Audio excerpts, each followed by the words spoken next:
So the picture that you just seen is my two sheds with the walls all fixed up, everything's level and so on, and it's now time to start the metal siding. The siding that I'm going to use is 3 feet wide, 12 feet long, has these ridges here, and because my walls are only about 8 feet tall, I'm going to have to cut every piece probably around 8 feet long. The items that I'm going to be needing is to do this job will obviously be safety glasses, always safety glasses. A tape measure, I have two tape measures, that's a 16 and I have a 25 foot, so I'll be using both probably. A hammer, I have a drill with a socket at the end, and I'll show you why in a second. Tape measure, of course. I have my screws, and there's a close-up picture of the size and name of the screws, and this is sort of what they look like right here. And really what they are is they have a rubber piece right there, and that's so when you screw it into the wall, it'll make a nice watertight seal. And of course I have gloves. These are leather gloves. I would only recommend using leather gloves because the metal will just rip open anything, including your fingers, if you're not careful. I also going to be using my circular saw. This has got that red demolition blade inside with it being backwards, and I'll use that to cut the metal to the lengths that I need.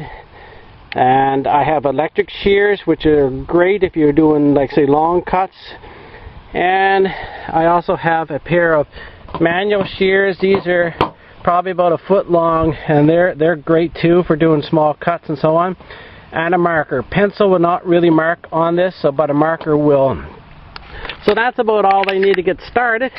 So I just want to show you something quick here before I get into the next part of the video. Is your siding, on this type of siding at least, there's a tab here on one side, and the other side there is no tab. And it's very important that you put the tab part down against the wall and the no tab that goes on top like this. So when you put the screw there, that holds it down tight, no liquid or no moisture can get underneath. If you were to do it the other way around, and let's just see if I can get this under with one hand, you can get this other way around, then because of this tab, moisture could get underneath and then slowly work its way over this hump and onto your wall, and then sooner or later you would have a wet spot which would cause mold and all that kind of stuff. So that's about it. That's all you really need. And so my next part of this video will be putting the J-trim on, and then after the J-trim it'll be installing the metal. So thanks for watching this first part, and let's continue. J-trim is now on. Door, window, and door. Basically what I did, I just measured from one side of the door to the other door side, cut that to length, and then I took and nailed it to the top here.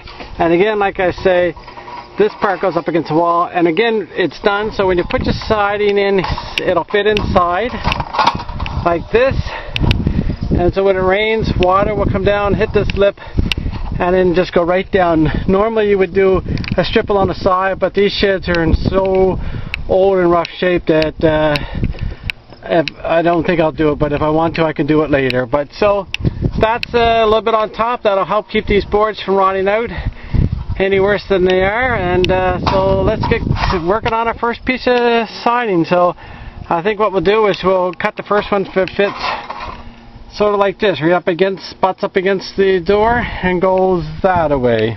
Okay. Like any carpentry job, when you're cutting the metal, you measure 3 spots, or measure 3 times and cut once. You do not want to waste it. So 8 feet, 8 feet, and 8 feet. So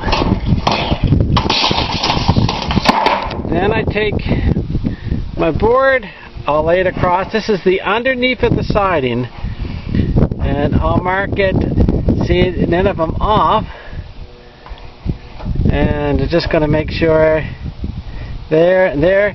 Now I have 3 spots that line up. I know it's right because there's been times that I have done it, and instead of 8 feet, I went maybe 7 feet 10 inches, and then I'm off by 2 inches when I do my crooked line. So 3 spots, then you know for sure. So I'm going to mark this, and then we're going to cut it. So I got the first piece of siding on, It's 8 feet tall, goes down into the ground 2 or 3 inches.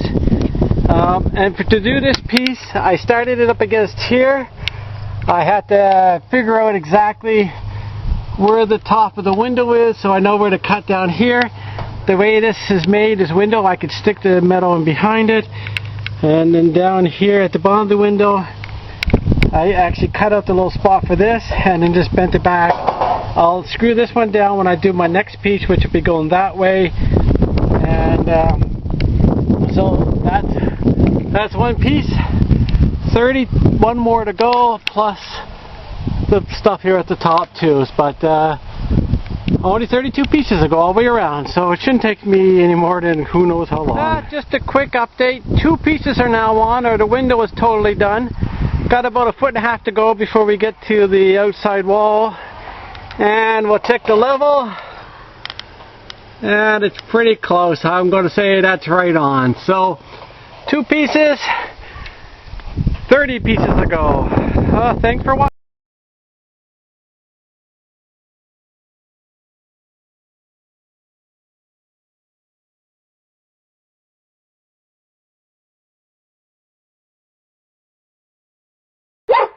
So I'm just going to cut off a piece for one of the sides on the small shed. It's 97.5 inches long, and I'm just going to use my circular saw.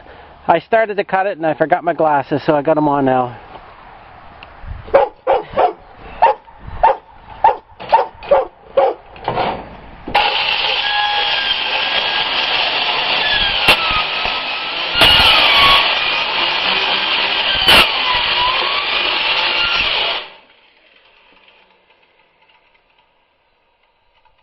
And that's all it is to it, to cut a side. Like I said, the saw goes through it just like cutting butter. So to install a side piece on the small shed, there's rafters, and what I've done is I've marked it on this side of the rafter and that side of the rafter.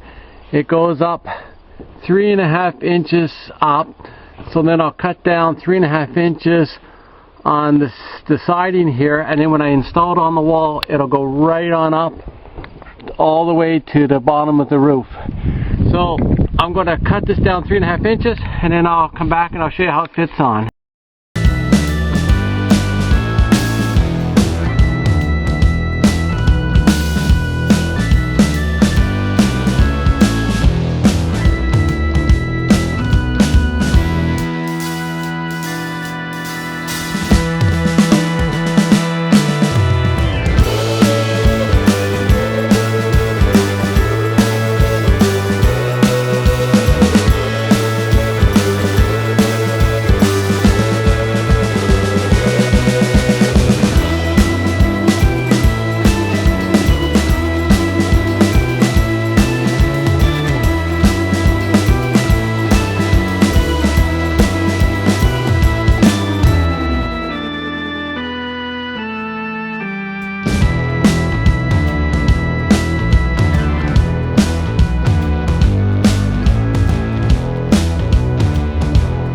Just a quick update. I have now got the 2 fronts done and the far side over there on the little shed. So there's still 5 more sides.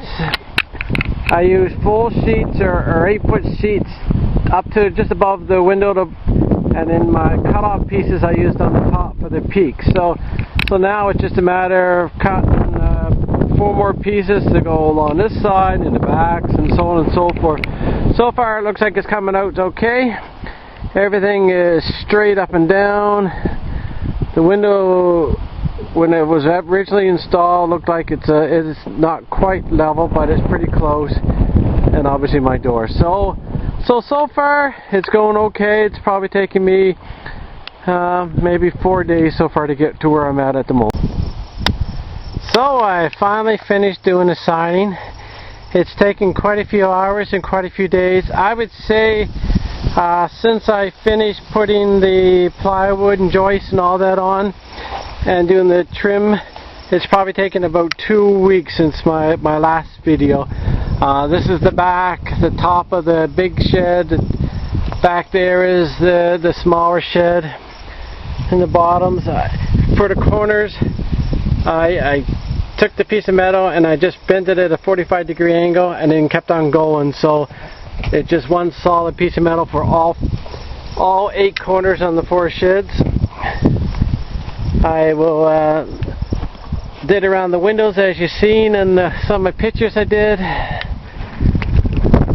There's a window in there, not a lot of room in here. There's only about 18-19 inches.